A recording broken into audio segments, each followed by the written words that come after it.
বহুল আলোচিত এবং সমালোচিত কলকাতার মেয়র, তৃণমূল কংগ্রেসের একজন নেতা এবং বলা বাহুল্য মমতা ব্যানার্জির একেবারে ডান হাত ফিরহাদ হাকিম, যাকে নাকি আবার ববি হাকিমও বলা হয়। তো অনেক জল্পনা কল্পনার পর অবশেষে উনি মেয়র পদ থেকে উনি পদত্যাগ করছেন। অবশেষে সেটা না করে তার উপায় ছিল না, কারণ এখন তাকে তো আর ওই মেয়র হিসেবে সেই রকম ভাবে গুরুত্বও দেওয়া হতো না, তাকে মান ইজ্জত সম্মানও দেওয়া হতো না। অর্থাৎ লোকটা বুদ্ধিমান, এই হেতু মান ইজ্জত থাকতে থাকতে কেটে পড়ছে। তো তাকে নিয়ে তো এই পশ্চিমবঙ্গে খুব আলাপ আলোচনা আমরা দেখতাম। একবার তো ওই যে বলছিল যে কি একটা অনুষ্ঠানে, এটা কি ঈদের কোনো অনুষ্ঠান না কি কোন অনুষ্ঠানে বলছিল না যে হিন্দুরা মুসলমান না হয়ে জন্মানোতে তারা হতভাগা, অর্থাৎ তারা দুর্ভাগ্য যে তারা মুসলমান না এবং তারা মুসলিম ঘরে জন্মগ্রহণ করে নাই। এবং অদ্ভুত ব্যাপার, এরপরেও কিন্তু ওই যে পশ্চিমবঙ্গের হিন্দুরা ফিরহাদ হাকিমকে কিছুই বলে নাই। এখন এর বিপরীতে যদি বাংলাদেশে কোনো হিন্দু কোনো রাজনৈতিক নেতা যদি বলতো বাংলাদেশে যে বাংলাদেশের মুসলমানদের দুর্ভাগ্য তারা যে হিন্দু হয়ে জন্মায় নাই, তাহলে ওই নেতার কি অবস্থা হতো? আমি দুইটার তুলনা কেন দিলাম জানেন? কারণ এই বর্তমানে বিজেপি এই ইলেকশনে জিতে ক্ষমতা আসার পর বাংলাদেশের মমিন মুসলমানদের দেখা যাচ্ছে, বিশেষ করে যারা ধর্মাশ্রয়ী রাজনীতি করে, তারা দেখলাম যে এত খেপা খেপছে। ভারতের পশ্চিমবঙ্গের লোকজন মানে তৃণমূল যারা নাকি হেরে গেছে, তারা যতটা খেপে নাই তার থেকে অনেক বেশি খেপছে কিন্তু এই যে বাংলাদেশের মমিন মুসলমানরা। কি অদ্ভুত ব্যাপার, তাই না? অর্থাৎ বাংলাদেশের মমিন মুসলমানরা চায় ভারতে গণতন্ত্রের সুযোগ নিয়ে সেখানে মুসলমানরা মাতবাড়ি করুক, সেখানে তারা শাসন শোষণ করুক, কিন্তু বাংলাদেশে সংখ্যালঘিষ্ঠদের কোনো রকম কোনো সুযোগ সুবিধা দেওয়া হবে না। কারণ বাংলাদেশে তারা চায় শরিয়া শাসন। অদ্ভুত ব্যাপার না? অবশ্য এটা অদ্ভুত না, বাংলাদেশের হুজুররা এগুলো কিন্তু প্রকাশ্যে বলেও এবং এতে কিন্তু কোনো অসুবিধা নাই। এখন দেখেন যে এত বড় ভয়ঙ্কর একটা মন্তব্য ভারতের বুকে করছিল এই ফিরহাদ হাকিম, এবং পশ্চিমবঙ্গে হিন্দুদের মধ্যে দাঁড়িয়ে কিন্তু এই মন্তব্য করছিল, কিন্তু একটা হিন্দু তার এগেনস্টে খুব বেশি প্রতিবাদ স্বরূপ কিছু বলছিল। আমার নজরে পড়ে নাই। সোশ্যাল মিডিয়াতে দুই একজন হয়তো বলে থাকতে পারে, ইন্ডিভিজুয়াল, কিন্তু গুরুত্বপূর্ণ কেউ কোনো ব্যক্তি কোনো কিছু বলে নাই। কারণ তারা বলছিল আমরা সেকুলার, যে কেউ যে কোনো কিছু বলতে পারে, গণতন্ত্রের অধিকার, বাক স্বাধীনতা আছে। তো এরপরেও বাংলাদেশে এই বর্তমানে যে মুমিন মুসলমানরা কিন্তু এমন ভাবে অপপ্রচারণা করছে যে পশ্চিমবঙ্গে নাকি মুসলমানদের তাড়িয়ে দেওয়া হচ্ছে, তাদের বাড়িঘর ভাঙ্গা হচ্ছে, তাদের ব্যবসা প্রতিষ্ঠান ভাঙ্গা হচ্ছে। এরকম কিন্তু তারা প্রচার করছে একেবারে তারস্বরে। আর সবচেয়ে বেশি প্রচার করছে এইবার নাকি মুসলমানদেরকে পশ্চিমবঙ্গে নাকি করতে দেয় নাই, কোরবানি করতে দেয় নাই, গরু কোরবানি করতে দেয় নাই। তো এই হলো ব্যাপার। যদিও অবশ্য আমরা যেটা শুনছি আর কি, গরু কোরবানি করতে দিয়েছে কি দেয় না জানি না, তবে আমরা শুনছি যে 1950 সালে যখন কংগ্রেস এখানে ক্ষমতায় ছিল তখন একটা আইন করছিল যে যে কোনো পশু, তা সে গরু হোক আর ছাগল হোক আর মহিষ হোক আর ওই শুয়োর হোক, এগুলো প্রকাশ্যে কোনো জবাই বা বলি করা যাবে না। কারণ এগুলো শিশু মনে প্রচন্ড প্রতিক্রিয়া সৃষ্টি করে। আসলেই তো একটা জন্তু আপনি যদি শিশুদের সামনে প্রকাশ্যে যদি আপনি মানে বলে দেন অথবা জবাই করেন বা যে কোনো ভাবে আপনি করেন না কেন, ফিনকি দিয়ে রক্ত ছোটে, তখন ছোট ছোট কোমলমতি শিশুদের মন মানসিকতা চেঞ্জ হয়ে যায়, তারা মানসিক শক পায়। কথাটা তো রাইট। এবং এই জন্য কিন্তু পশ্চিমা কোনো দেশে এরকম প্রকাশ্যে কিন্তু পশু বলি হয় না বা পশু জবাই বা কোরবানি হয় না।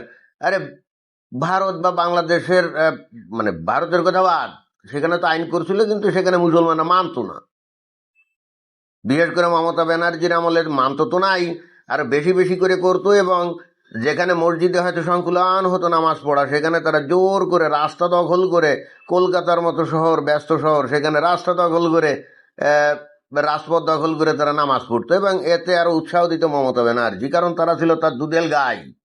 এবং এইগুলো করে করেই তো 15 বছর ধরে ক্ষমতায় ছিল, তাই না? এবং এর আশকারাতেই ফিরহাদ হাকিমের মতো একজন মমিন মুসলমান সে কিন্তু হিন্দুদেরকে নিয়ে এরকম কটাক্ষ করছিল, আর করবেই বা না কেন? খোদ মমতা ব্যানার্জি নিজেই তো ওই ঈদের নামাজে গিয়ে একবার মাথায় কাপড় দিয়ে মুসলমানদের সাথে সেও কিন্তু ওই সিজদায় অবনত হতো, তারপরে দোয়া খায়ের করতো। এবং তখন পশ্চিমবঙ্গের মানুষগুলো তারপরে কিন্তু তাকে সহ্য করতো, তাই না? কি অদ্ভুত ব্যাপার, কি অদ্ভুত ব্যাপার, তাদের সামনে এইগুলো করে যাচ্ছে। এবং দেখেন যে এইবার বিজেপি যদিও ক্ষমতা আসছে, এই তৃণমূল কংগ্রেসের নেতারা তো আসলে কোনো রাজনৈতিক আদর্শ উজ্জীবিত না।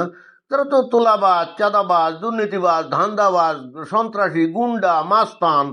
এটাই তো এখন আমরা দেখতেছি, তো প্রত্যেক দিন কোনো না কোনো জায়গায় তৃণমূল কংগ্রেসের নেতাদেরকে ওই কোমরে রশি বেঁধে নিয়ে যাওয়া হচ্ছে। এবং এটা তো প্রতিহিংসামূলক না, আসলে তারা ওই সমস্ত কর্মকাণ্ড করছে, তাই না? এবং দেখেন যে এগুলো কিন্তু জনগণ জানে, জনগণের উপর থেকে তো তোলাবাজি করেছে, সাদাবাজি করেছে, তাই না? কাটমানি খেয়েছে। অথচ তারপরেও কিন্তু 80টা সিট পেয়েছে, অর্থাৎ পশ্চিমবাংলার মানুষ কিন্তু সেই মমতা ব্যানার্জির দলকে ভোট দিয়েছে। এবং এদের ভোটের তফাৎ কিন্তু মাত্র 5%। এবং এই জন্যই বস্তুত ওই যে ভোটের আগে আমি কিন্তু এই হিন্দুদের নিয়ে ব্যাপক আলোচনা সমালোচনা করতাম, তাদেরকে দিতাম।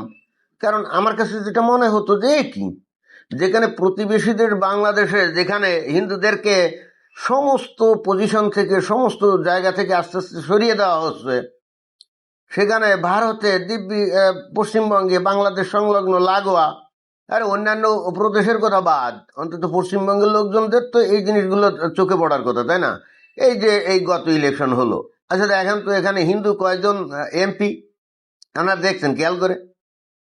ওই যে বিএনপি ও কিন্তু হিন্দুদেরকে এবার খুব বেশি নমিনেশন দেয় না, দিয়েছে মনে হয় 5-7 জন এরকম। তার মধ্যে আবার চমক দেখিয়েছিল জামায়াত ইসলাম, তারা নাকি বাংলাদেশ শরিয়া কায়েম করতে চায়, তারা আবার একজন হিন্দুকে নমিনেশন দিয়েছিল। এবং আমার ধারণা পরবর্তীতে এই যে এই ঘটনাটা, এই বাংলাদেশের ইলেকশনের এই ঘটনাটা কিন্তু এই পশ্চিমবঙ্গের ইলেকশনে প্রভাব ফেলছে। তারা দেখছে কি ব্যাপার, কি ব্যাপার যে বাংলাদেশে শরিয়া শাসন কায়েমের জন্য জামাত ইসলাম বদ্ধপরিকর, সেই দলকে আবার সমর্থন করে মমতা ব্যানার্জি, এবং মমতা ব্যানার্জির প্রতি জামাত ইসলামের ব্যাপক সমর্থন। তখন পশ্চিমবাংলার হিন্দুরা তো বুঝে গেছে ঘটনা কি। বেসিক্যালি মমতা ব্যানার্জি তো দেশ এবং জাতিকে ভালোই বাসে না, সে ক্ষমতায় থাকার জন্য করতে পারে না হেন নিচু কাজ নাই, দরকারে দেশ বিক্রি করেও দিতে পারে। এবং আমরা বস্তুত বাংলাদেশেও একই জিনিস দেখলাম, যারা ক্ষমতায় গেছে তারা দেশ ঠিকই বিক্রি করে দিয়েছে। এই যে অন্তর্বর্তীকালীন সরকারের প্রধান ইউনূস দেশ আমেরিকার কাছে বিক্রি করে দিয়েছে না, তো এটা কি ইউনূস দিছে নাকি? ইউনূস তো এই চুক্তি করার আগে এই বিএনপি জামাত এদের সাথে আলাপ করেই নিছিল, এবং তারা বলছিল ঠিক আছে করো চুক্তি। তো তখন তারা বোঝে নাই, তার মানে ক্ষমতায় থাকার জন্য বা যাওয়ার জন্য দেশ পুরো বিক্রি করে দিতে হবে। কিন্তু তাদের ব্যাপারে এখন দেখেন যে এখন আর বাংলাদেশে ওই ঢাকা না ওয়াশিংটন এই কথা আর কেউ বলে না। অথচ ভারত কিন্তু কখনোই বাংলাদেশের কাছ থেকে এক্সট্রাঅর্ডিনারি করে ফ্যাসিলিটি তো পাই নাই, উল্টে ভারত বাংলাদেশকে অনেক সুযোগ সুবিধা দিয়েছিল। তারপরেও বাংলাদেশের মানুষ কৃতজ্ঞ তো নাই, তারা ভয়ঙ্কর রকমভাবে ভারতের প্রতি মানে ঘৃণা পোষণ করে, এবং এর কারণ ধর্মীয়। তো এই জিনিসগুলো দেখার পরেও ভারতের পশ্চিমবঙ্গের হিন্দুগুলা ঠিকই এই মুসলমানদের নিয়ে নাচানাচি করতো। নইলে চিন্তা করেন কলকাতার মতো একটা বিশাল একটা সিটি, সেখানে একজন মুসলমান কিভাবে আপনার মেয়র হয়? বাংলাদেশে কোশ্চিনকালে এটা কল্পনা করা যায় যে ঢাকা বাদ দেন, এমনকি অন্যান্য বিভাগীয় যে শহরগুলো আছে, সিটিগুলো আছে, সেখানেও কি কল্পনা করা যায় কোনো হিন্দু মেয়র হবে? কোশ্চিনকালেও কল্পনা করা যায় না। তো এই হলো বাস্তব পরিস্থিতি। এখন ফিরহাদ হাকিম সেই কলকাতায় মেয়র নির্বাচিত হয়েছিল, এবং হিন্দুগুলো দাঁত কেলিয়ে হাসতো যে না এটা তো কিছু না। একদিক দিয়ে এটা ভালো, মুশকিলটা হচ্ছে যে ধর্মনিরপেক্ষতা, গণতন্ত্র, বাক স্বাধীনতা এগুলো থাকবে, মানুষে মানুষে কোনো ভেদাভেদ থাকবে না, ধর্ম বর্ণ নির্বিশেষে সবাই সমান থাকবে, এটা ভালো জিনিস। বাট মুশকিলটা হচ্ছে যে শুধুমাত্র একটা গোষ্ঠী কেন এই জিনিসটা দেখাবে, উদারতা দেখাবে, একটা গোষ্ঠী কেন খালি গণতন্ত্র দেখাবে, একটা গোষ্ঠী কেন বাক স্বাধীনতার মানে সেকুলারগিরি দেখাবে, অন্য গোষ্ঠী তো দেখায় না। ভারতে এই যে হিন্দুরা এত সেকুলারগিরি দেখালো, ওখানে মুসলমানগুলো কি কোনো সেকুলারগিরি দেখিয়েছে নাকি? দেখবেন যে হাতে গোনা দুই একজনের বেশি আপনি পশ্চিমবঙ্গে মুসলমানদের মধ্যে খুব বেশি সেকুলার আপনি পাবেন না।